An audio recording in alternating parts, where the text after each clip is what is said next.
hoje nós vamos, então, seguir aí para o último S desse acróstico, né? Bless. A palavra bless, em inglês, significa abençoar. To bless, né? Abençoar. E dentro desse acróstico aí, nós, na primeira mensagem da série, foi passado sobre buscar em oração, em primeiro lugar. Buscar em oração pessoas que você compartilharia sobre o amor de Jesus. Aqui na série do Bless fala muito sobre os seus vizinhos, sobre o seu próximo, né? Depois, ler o outro com a escuta, o fato de você ter um tempo de escutar, que essa escuta, essa atenção que você dá para outra pessoa, ela não é somente algo terapêutico, mas mostra o interesse de Deus, a intenção de Deus para cada vida. Também foi falado sobre a letra E, encontrando o outro à mesa. Essa questão de reunir, obrigado, querido, tá tremendo aí, é uma unção. Encontrar o outro à mesa, você convidar o seu vizinho para estar junto com você, o seu próximo, o seu amigo, a sua família, para estar junto à mesa, esse compartilhar da mesa. Não só a mesa física também, mas o banquete espiritual, né? E na última mensagem do pastor Euler, ele colocou o servir como um privilégio. É um privilégio quando nós podemos servir aqueles que estão próximos de nós, demonstrando o amor de Jesus. O Senhor Jesus foi o maior exemplo de servo. Ele, o Deus do universo, o Criador do mundo, o agente da criação, ele estava lá na criação desde o princípio. Ele veio a este mundo e nos serviu. Naquele ato que nós vemos lá nos evangelhos de Jesus lavar os pés dos discípulos. Algo que, para aquela época, era um ato de extrema humilhação, porque somente o servo do mais baixo escalão lavava os pés dos visitantes. E quando eles chegaram naquele momento para fazer a ceia, Jesus com seus discípulos, ninguém quis lavar o pé de ninguém. Ninguém quis se colocar nessa submissão, nessa servidão tão, vamos dizer, humilhante para o padrão da época. E Jesus se levanta, ele tira a sua capa e ele então vai e lava os pés dos seus discípulos. Então nós podemos também servir o nosso próximo naquilo que ele está necessitando em dado momento, mostrando o amor de Deus, abençoando aquela vida. E hoje eu gostaria então de prosseguir falando um pouquinho sobre seguir compartilhando histórias. E quando a gente fala em compartilhar histórias, nós temos aí algo muito da nossa região, do nosso estado, que eu gostaria que você tivesse em mente. Pode passar aí o slide. O que é isso aí que você está vendo? Um rico tereré, né? Nós temos na nossa tradição cultural do nosso estado o tereré. Aqui eu não vou entrar sobre a questão se é momento ou não, por causa da pandemia, você já foi muito bem instruído quanto a essa questão da pandemia, sobre os devidos cuidados, mas o que eu gostaria de ressaltar aqui com essa visão, né, chega da água na boca, do tereré, é que compartilhar histórias com o nosso próximo não é algo formal, não precisa ser uma pregação metódica, não precisa ser algo tão estruturado, formalizado, mas sim uma vivência. Pode deixar o tereré aí. Pode deixar a imagem do tereré, tá? Que eu quero que vocês fiquem com isso na mente. Toda vez que vocês for tomar um tereré, vocês vão lembrar que é uma oportunidade de você compartilhar a sua história. Porque quantas vezes, queridos, nós já paramos para tomar um tereré com alguém, era só para ser um tereré, e dali saiu conversas profundas. Você já teve essa experiência? Você está tomando tereré, de repente vocês entram numa conversa, assim, em assuntos, você fala, nossa, nosso tereré hoje está profundo, hein? Por quê? Porque é onde a gente baixa a guarda. É onde a gente está com quem a gente confia, onde a gente está com os nossos amigos, é onde que a gente está para fazer vínculo, fazer aliança. E é neste momento, nesse compartilhar, né, não vou dizer aqui só do tereré, mas num ambiente assim, que o Evangelho do Senhor é propagado através de nossas histórias. O Senhor Jesus nos chama a contar as nossas histórias. Cada um de nós temos uma história com Jesus, algo que Jesus realizou em nossa vida. E esse último S, seguir compartilhando nossas histórias, é algo contínuo. Não acaba nunca, nós não temos um limite de pessoas que nós paramos para contar nossa história. É todo tempo. E ela pode ser numa roda de tereré, pode ser no horário de almoço do trabalho, pode ser na hora do intervalo da faculdade, pode ser no caminho para a universidade, dentro do ônibus, pode ser com o motorista do Uber, enfim, tantos momentos em que nós temos uma oportunidade de nós compartilharmos a nossa história. E algo interessante, queridos, que Jesus, o mestre dos mestres, nos mostra é que tudo que Jesus nos instrui a fazer, Ele fez primeiro. Tudo que Ele nos instrui a fazer, primeiro Jesus fez. Não há nada que o Senhor Jesus nos peça para fazer que Ele já não tenha feito. Pessoalzinho está lá no fundo, vão prestar atenção agora, tá? Vão prestar atenção, beleza? Prometo para vocês que vai ser rapidinho, se vocês focarem aqui rapidinho, a gente passa o tempo. Depois vocês podem estar conversando. Porque isso é muito importante, porque lá na escola de vocês também podem compartilhar histórias de vocês. As primeiras pessoas que eu ganhei para o Senhor Jesus foi no terceirão da escola. Antes, eu tinha muitos problemas emocionais que o Senhor precisou curar na minha vida, para eu ter a desenvoltura de chegar numa pessoa e fazer amizade, né, na escola. E assim que eu consegui levar pessoas para o Senhor Jesus. Então, a sua vida lá na tua escola, a sua vida lá dentro da sua sala de aula, não é por em vão. Tem alguém lá na sua sala que precisa ouvir a sua história, do que Jesus fez na sua vida. Por que você está aqui hoje? Porque Jesus te atraiu de alguma maneira. E Ele quer que você siga compartilhando a sua história. Então, olha só, o que Jesus fez na nossa vida, e Ele nos pede para fazer, Ele também fez. É o que nós vemos no livro de Evangelho de João, capítulo 3. Evangelho de João, capítulo 3. Nós vamos ler do verso 1 ao 17, mas eu não vou ler na íntegra. Depois você pode ler o relato todo lá na sua casa. Eu vou pegar desse trecho, do 1 ao 17, alguns versículos, para nós ir notando aqui como que Jesus contou a sua própria história a Nicodemos, está certo? Então, para nós entendermos o contexto aqui dessa história, a Bíblia diz que Nicodemos era um dos principais dos fariseus. Os fariseus, na época do Senhor Jesus, eles eram eruditos, eram pessoas com muito conhecimento, de estudo mesmo, a respeito do Antigo Testamento. Eles observavam e eles eram vigilantes para que a sociedade cumprisse as leis de Moisés. Eles eram assim categóricos mesmos. E eles não eram somente lideranças religiosas, mas lideranças também de partido político. Porque na época de Jesus, quando Jesus veio a este mundo, a religião e a política estavam muito ainda embaranhada. Não havia distinção do que era política e do que era religião.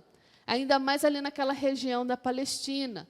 Então, Nicodemos era o bambambam do sabe-tudo, dos os santos, os guardiões da fé, e também muito influente politicamente na cidade de Jerusalém. Então, esse Nicodemos foi falar com Jesus. Olha só o que diz lá no verso 1 em diante. Diz assim: havia um fariseu chamado Nicodemos, uma autoridade entre os judeus.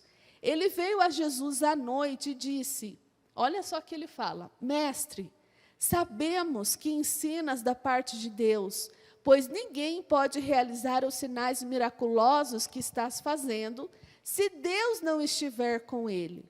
Em resposta, Jesus declarou: digo-lhe a verdade, ninguém pode ver o reino de Deus se não nascer de novo. Nicodemos vai falar com Jesus à noite, porque ele estava curioso. Ele fala assim, Jesus, chama Jesus de mestre ainda, né? Mestre, dá para a gente perceber que você veio da parte de Deus, porque o que você está fazendo, os milagres que estão acontecendo, só se Deus estiver com essa pessoa, porque é impossível isso acontecer. Por que ele vai à noite? Porque ele não queria se comprometer. Ele estava curioso sobre quem era Jesus, como é que Jesus conseguia fazer tudo aquilo, como é que Jesus tinha tanto conhecimento a respeito de Deus, e ele, estudioso, um fariseu, um dos principais, ainda tinha o que aprender com Jesus, e ele nunca encontrou com Jesus na escola. Da onde que veio esse Jesus? Ele tinha muitas perguntas.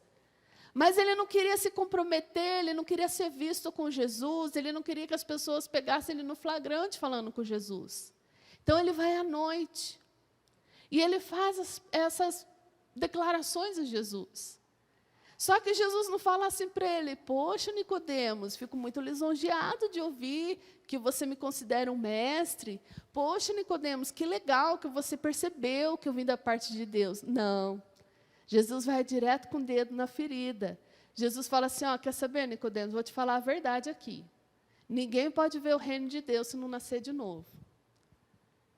Jesus sabia qual era a inquietação do coração de Nicodemos. Porque na cabeça de Nicodemos foi incutido, foi ensinado, que conhecer a Deus era seguir umas regras, era seguir uns ritos. Isso era conhecer a Deus, isso era estar do lado de Deus e estava tudo bem. Mas, de repente, chega Jesus e fala para ele que ele nem sabe o que é o reino de Deus, que ele precisava nascer de novo. E ele fala, mas como assim nascer de novo, né? Olha só a resposta de Nicodemos. Ele fica perplexo, né? No verso 4.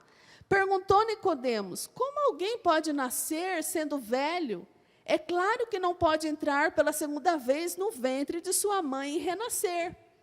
Talvez Nicodemos pense assim, de todos os milagres cabulosos que Jesus já fez, será que até entrar de novo na barriga da mãe Jesus consegue fazer? Não é possível. Ele fica assim, sem entender o que Jesus está dizendo.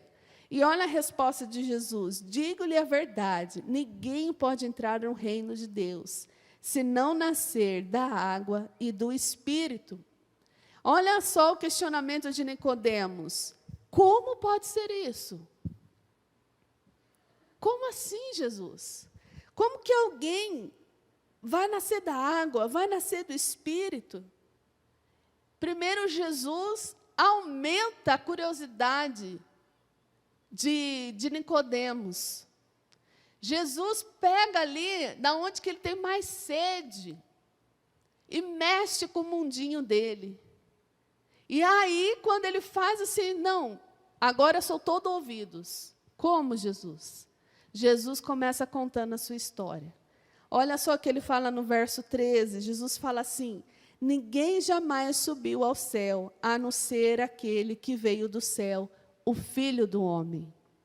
Irmãos, essa declaração é uma declaração muito importante. Muitas vezes, quando nós estamos lendo esse relato de João capítulo 3, a gente lê ela ali na corrida.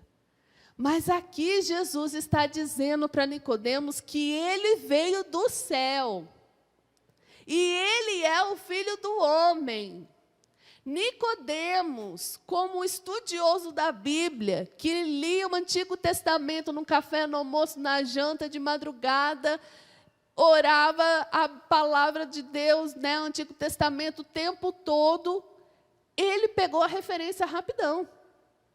Lá em Daniel, se eu não me engano, no capítulo 7, acho que é capítulo 7, fala que, numa visão de Daniel, que Daniel viu o Filho do Homem vindo sobre as nuvens, e a ele era dado toda a autoridade sobre os reinos, sobre as nações, sobre os governos.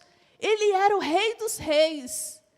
quando Jesus diz que ninguém conhece o céu, a não ser aquele que veio do céu, e ele é o Filho do homem, Jesus está declarando assim para Nicodemos: você está diante de vossa majestade.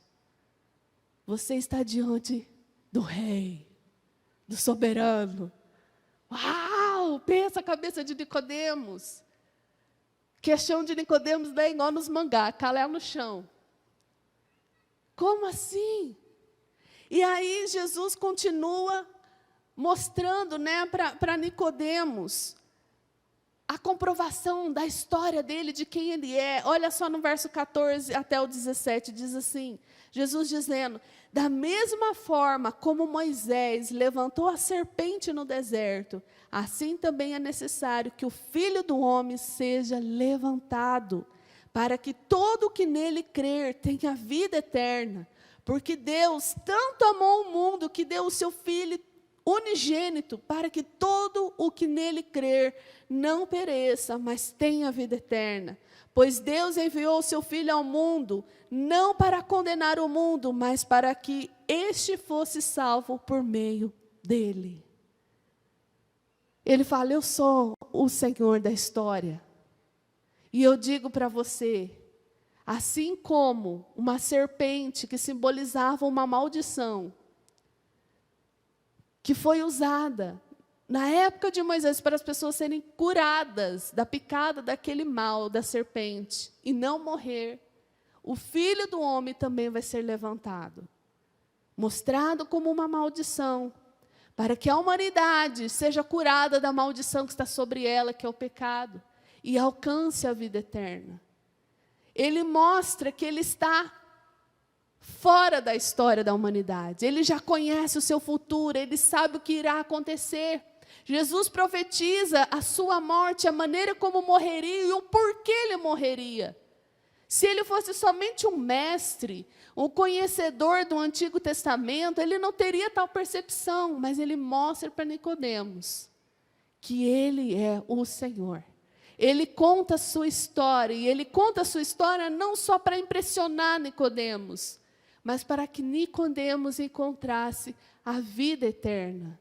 Ele enfatiza no verso 16, João 3,16, porque Deus tanto amou o mundo que deu o seu Filho unigênito, para que todo o que nele crer não pereça, mas tenha a vida eterna. Por que nós vamos numa roda de tereré compartilhar a nossa história?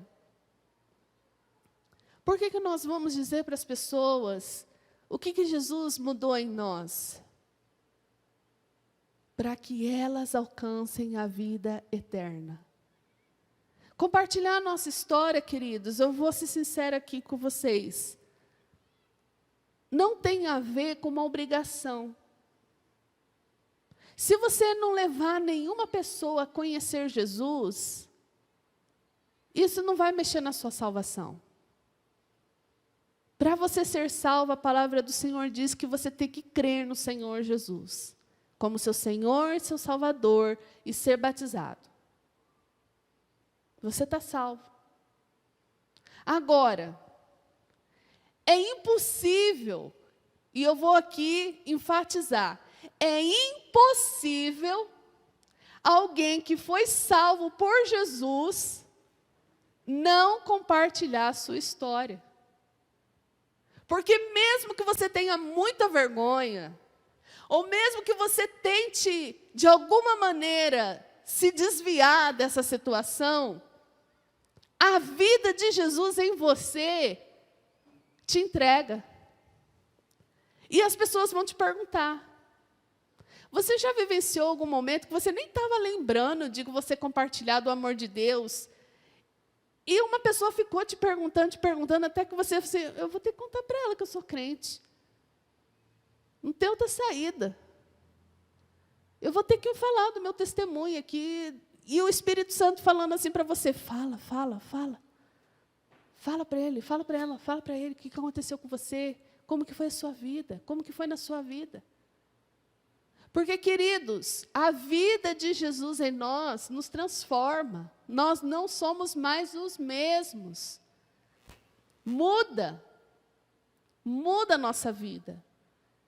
E, queridos, para nós abençoarmos, cumprirmos o bless, nós termos uma bênção aos nossos vizinhos, aos nossos amigos, à nossa família, vão haver momentos que palavras serão necessárias.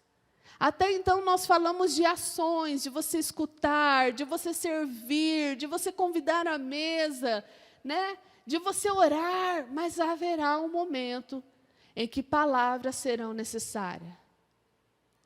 E quais são essas palavras?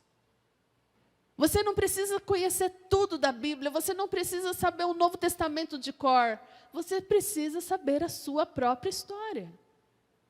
Jesus mostra isso. Ele contou da sua própria história.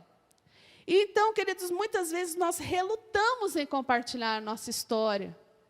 E aqui eu gostaria de apresentar algumas razões por que nós relutamos de compartilhar a nossa história.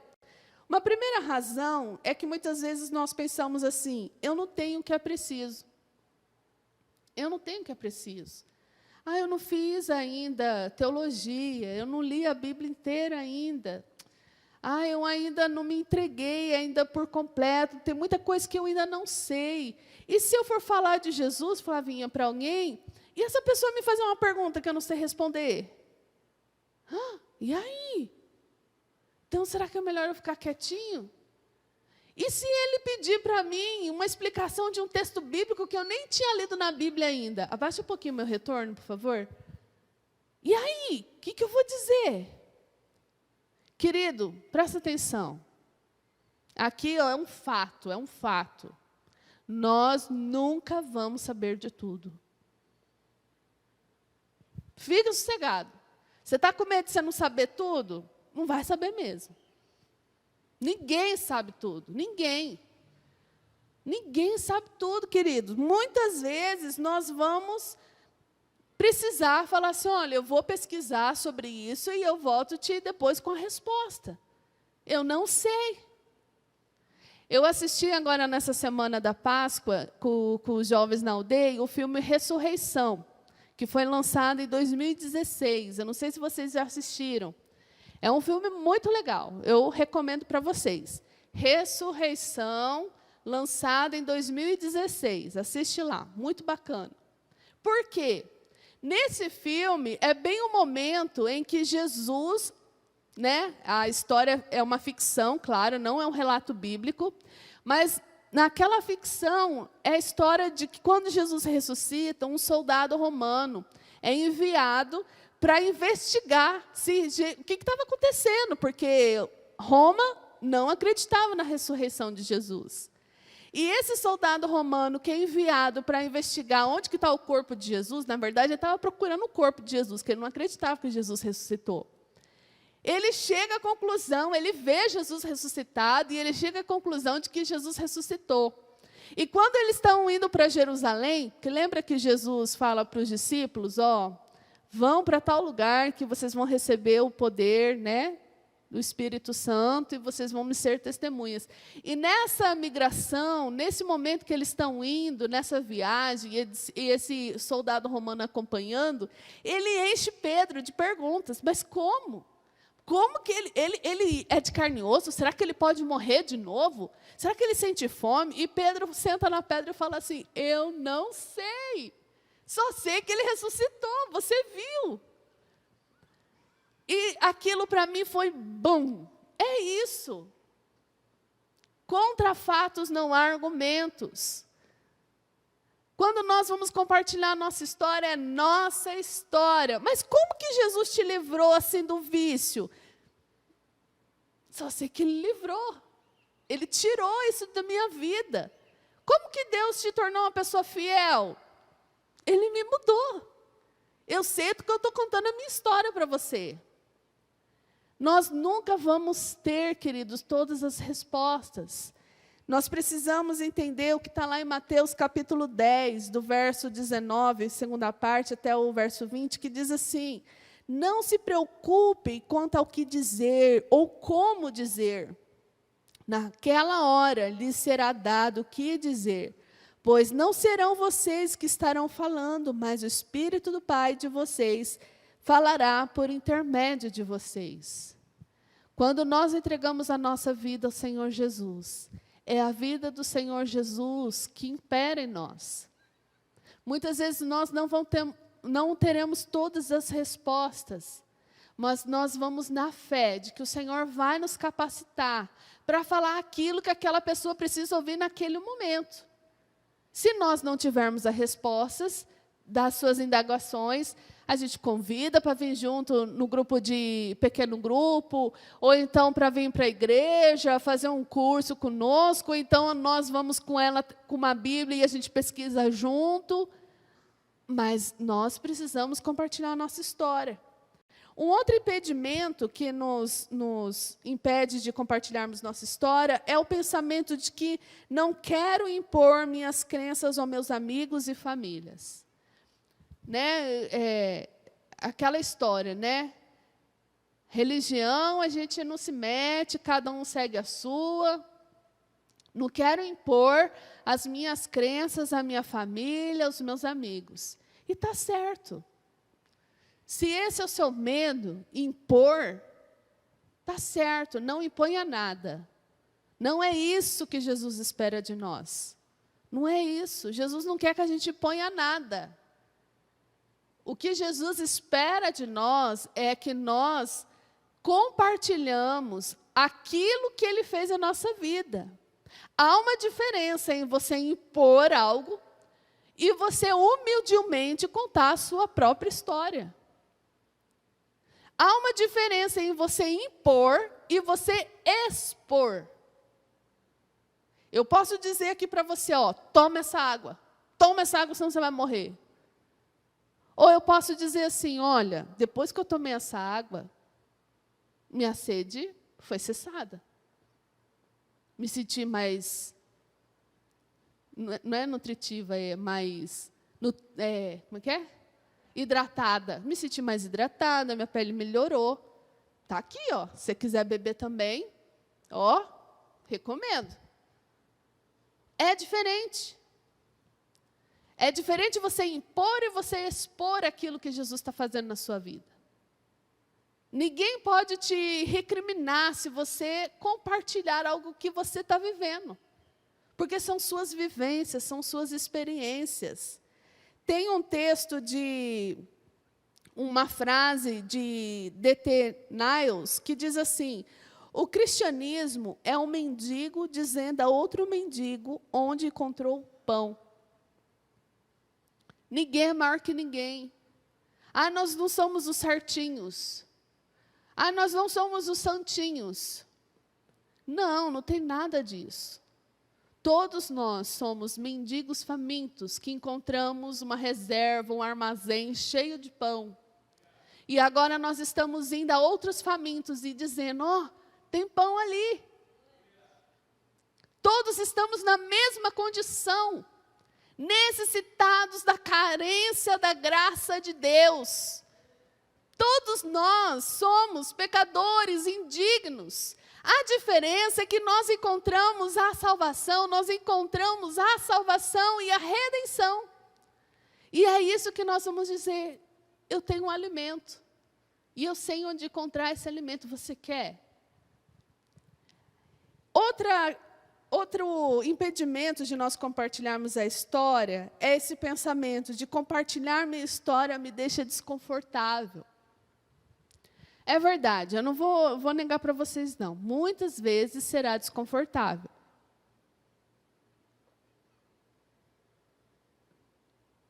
Fazer vontade para vocês aí, irmãos. Essa semana eu passei muito mal, como eu disse para vocês, então a minha boca está secando muito rápido. Então, eu precisei beber água, mas desculpe se eu fiz vontade para vocês, depois vocês vão lá e bebem água. Mas não vai agora não, não perde a benção não, vai depois. Já estamos terminando já. Compartilhar a tua história te deixa desconfortável. Gente, eu vim aqui, faz alguns domingos atrás, eu compartilhei minha história para os irmãos. O que eu sofri, como eu me sentia, como eu me via. Não é algo gostoso. Porque a gente tem que colocar as nossas fraquezas em evidência. É desconfortável. Mas quando a gente coloca o peso disso em comparação ao retorno, queridos, não há nada que pague o prazer de você ver uma pessoa que sofria o que você sofria e agora é liberto como você. É maravilhoso. Alguém chegar para você e falar assim, eu estou sofrendo isso. Você sabe o que eu estou passando. Então Jesus resolveu isso na sua vida, então eu quero isso para a minha vida. Me ajuda. Muitas vezes a gente fica tão apegado às coisas deste momento, dessa vida, queridos, e nós esquecemos o outro lado, que é a eternidade. Se eu dissesse assim para você, o que você prefere? Aprender a andar 7 passos ou você aprender a caminhada da sua vida? As lutas que você vai ter, como vencê-las, como você superar os obstáculos. Você vai preferir aprender 7 passos ou encontrar um tutorial sobre a caminhada da sua vida? Porque essa vida, queridos, é rasa, é uma sombra perto do que é eterno. E nós estamos falando de eternidade, de pessoas. O que é o nosso desconforto perto da eternidade de alguém ser prejudicada? Não nego que muitas vezes será desconfortável. Nós temos aqui entre nós, eu vou usar aqui a irmã Nádia, que ela já comunicou o testemunho dela aqui para nós, a juventude, muitas vezes. Provavelmente deve ser desconfortável também para a Nádia se expor. Mas ela não releva esse desconforto. Porque ela sabe a liberdade que ela encontrou em Jesus. E ela não consegue guardar isso só para ela. Assim é para cada um de nós. Às vezes você pensa assim, mas pastora, a minha vida, eu não sofri o que você sofreu, eu não sofri o que a Nádia sofreu, eu não sofri o que a Flavinha sofreu. Mas você tem a sua história e alguém precisa ser liberto como você foi liberto. Naquilo que você foi liberto. E seguindo, queridos, então, nós vamos ver como que nós, então, podemos compartilhar a nossa história. Diante disso, do ensinamento de Jesus, diante de vencermos esses obstáculos de nós compartilharmos a nossa história. Como que nós compartilhamos, então, a nossa história? E aqui eu quero usar um modelo apresentado no Evangelho de João, capítulo 9. Aqui conta a história de um homem que era cego de nascença e ele foi curado por Jesus. A Bíblia diz que Jesus, ele está andando com seus discípulos e os discípulos comentam com Jesus, Jesus, aquele homem lá é cego desde que nasceu.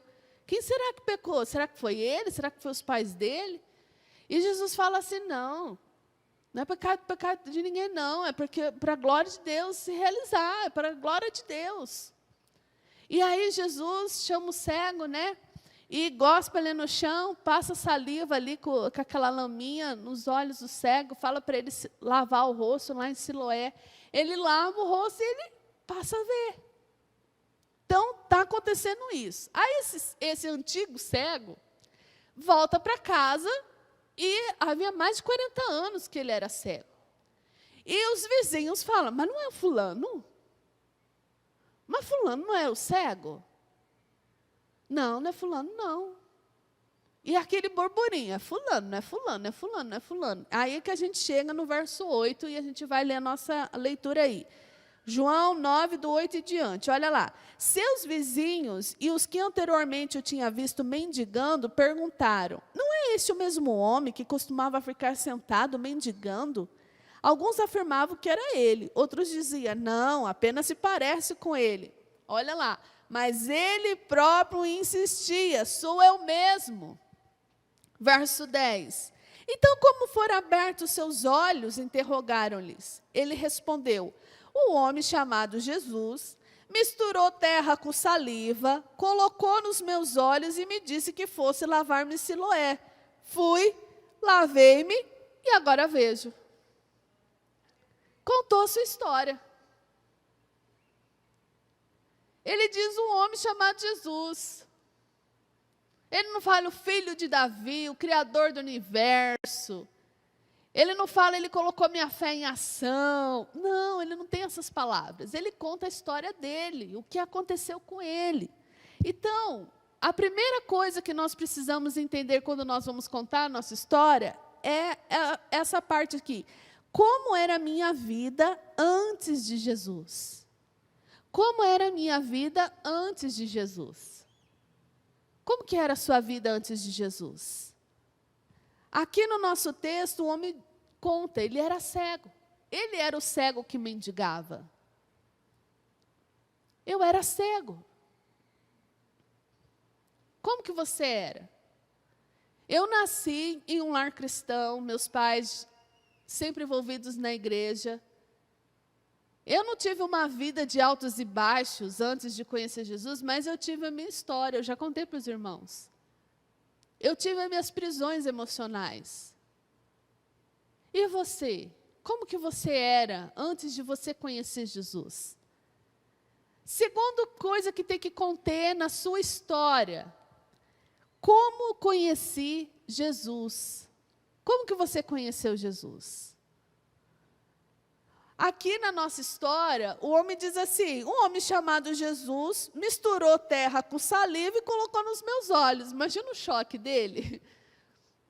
Chega um cara lá do nada e nos teus olhos, vai lá se lavar. Às vezes ele nem sabia o que estava acontecendo, ele foi se lavar por causa de nojo. É a história dele. Como que você conheceu Jesus? Chegou um louco lá, cuspiu no meu olho. Como que você conheceu Jesus?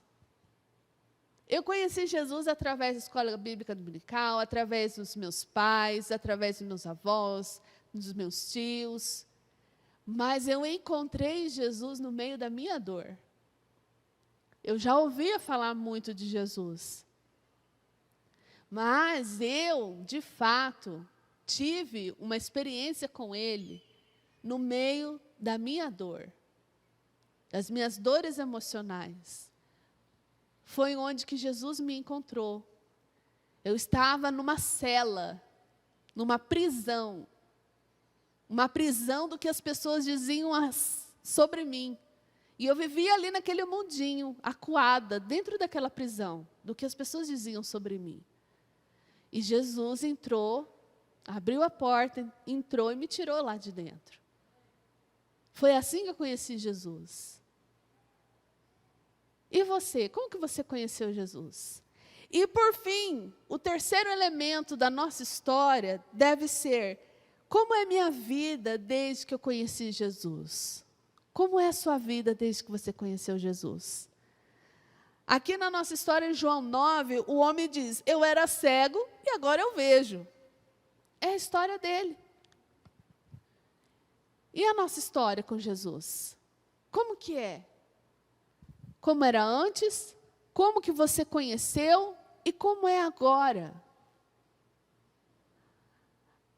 Agora eu vivo uma liberdade. Na liberdade de filha amada, na liberdade de ser quem Deus diz que eu sou. Não que o mundo diz, mas quem Deus diz que eu sou. Eu não vou dizer para você que muitas vezes eu sou tentada a entrar dentro daquela cela de novo. Quando alguém olha diferente para mim, quando alguém diz alguma coisa a meu respeito, a minha carne quer se acuar de novo dentro daquela cela, mas aí eu lembro de como era viver lá dentro, e eu falo, não volto nunca mais para dentro dessa cela. Jesus me libertou, eu vivo uma vida de liberdade. Eu não preciso de aprovação de ninguém deste mundo, eu preciso da aprovação do Deus do universo, do meu Pai. Se eu estou fazendo aquilo que Jesus me ensinou, amém. É isso que eu quero para a minha vida. A graça do Senhor me basta. Como é a sua vida desde que você conheceu Jesus? Essa é a sua história. Nós precisamos, queridos, pedir a Deus uma oportunidade de compartilhar a nossa história. Peça a Deus uma oportunidade de você compartilhar a sua história. Eu creio que o Senhor vai colocar alguém na sua vida, numa roda de tereré.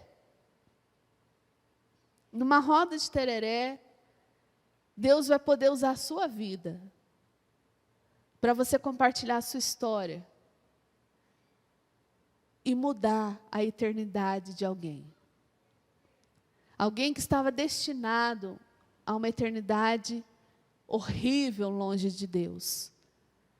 Ela vai poder viver uma eternidade de alegria, de amor, de paz, sem lágrimas, sem tristezas, porque você teve a coragem de contar a sua história.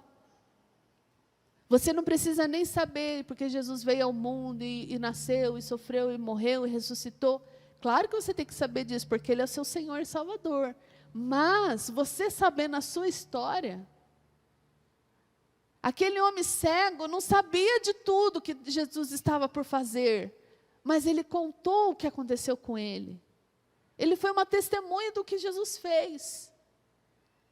E se nós queremos abençoar os nossos vizinhos, abençoar os nossos amigos, a nossa família, nós vamos ousar contar a nossa história. Eu gostaria de orar com você neste momento. Peço que você se coloque em pé. Como eu disse aqui antes, nós cantamos muitas canções, afirmando, declarando uma postura de vida. E essa última canção que nós cantamos, nós falamos que nós iríamos glorificar o Senhor com todo o nosso ser, com os nossos ossos, né? De toda a nossa alma, nós íamos declarar que grande é o Senhor. Nós podemos fazer isso compartilhando, seguindo, a cada dia, não cessando, sempre, continuamente, contando nossas histórias, compartilhando nossas histórias. Nós cremos que o Senhor, de uma maneira muito amorosa, com um olhar de misericórdia, não de julgamento, nos alcançou. E nós cremos que essa grandiosidade de Deus é também para os que estão lá fora, é para os nossos vizinhos que ainda não conhecem o Senhor. Então eu gostaria de orar com você, e logo após nós vamos cantar mais uma vez essa canção. Senhor Jesus, eis aqui a nossa vida, Pai. Senhor, antes nós éramos cegos, não cegos fisicamente, mas cegos de entendimento. Não entendíamos, Senhor, aquilo que o Senhor tinha poder para fazer em nossa vida e através de nossas vidas. Senhor, sabemos que agora nós vemos. O Teu Espírito Santo abriu os nossos olhos espirituais. Nós temos tudo de que precisamos. Nós temos o Espírito Santo. Nós temos sobre nós a unção do Teu Espírito que nos capacita a sermos testemunhas do Senhor. E nós queremos declarar, Senhor, que Tu és grande, através de nossas vidas, através de nossa história, através de nossa rotina. Senhor, a cada dia o Senhor tem nos dado livramento. A cada dia o Senhor tem nos moldado em diferentes aspectos. As histórias não se acabam, Senhor, quando nós estamos contigo. Então, Pai, no nome de Jesus, ouça, Senhor, essa confissão de nossa fé, que nós queremos, Senhor, glorificar o Seu nome, através de tudo que somos, de tudo que temos, ó Deus, até mesmo através de nossos ossos. Senhor, em nome de Jesus, nos dê a oportunidade de compartilharmos o Teu amor, da Tua graça, do Teu perdão, da Tua misericórdia, do Teu renovo, da Tua alegria, da Tua força, em nome do Senhor Jesus. Amém, Senhor.